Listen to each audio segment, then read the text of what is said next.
Hello, darling heart, and welcome to the Drink Less, Live Better podcast. This is the podcast that helps you to see that drinking less doesn't need to be stressful, lonely, or boring. I'm your host, Sarah Williamson, and I decided to have a year alcohol-free as a little life experiment and haven't looked back. With my experience and training, I now help other people with their alcohol-free or drink less adventures. You can find out more and sign up to my 5-day Drink Less Challenge at drinklesslivebetter.com.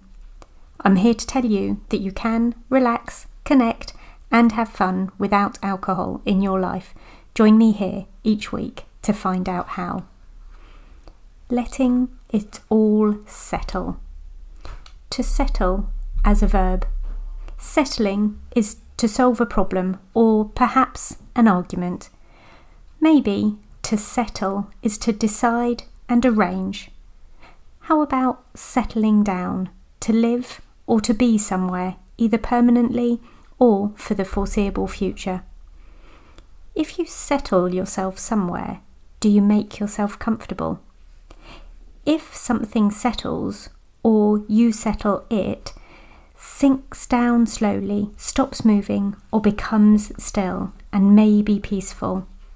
Settle upon something, you stop looking, you found what you were looking for.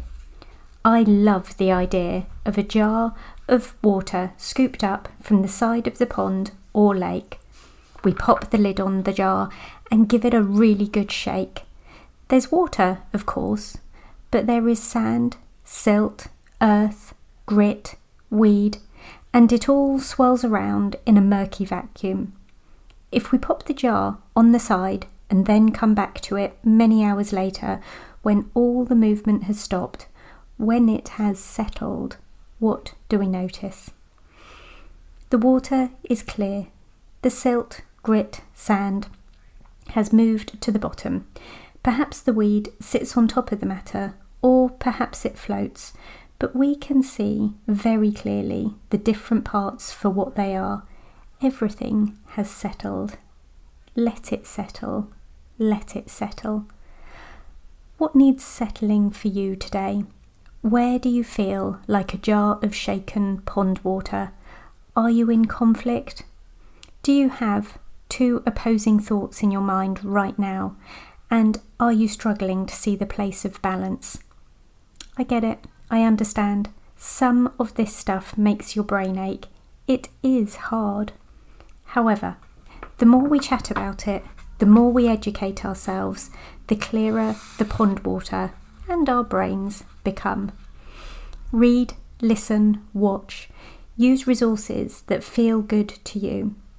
Ask me to make a recommendation if you need one, or sign up for my email club where I share freely. Then stop, digest, consider everything you've learned. What are you going to put into action? Ponder. Let it all settle. Let it all settle. Thank you for listening in this week. Check out the show notes on this or any other episode. You'll see the link to a hidden podcast episode to help you with your 5 p.m. cravings, and you'll be able to read about my one-to-one coaching program. Thank you. Please come back again next week. And P.S. I believe in you.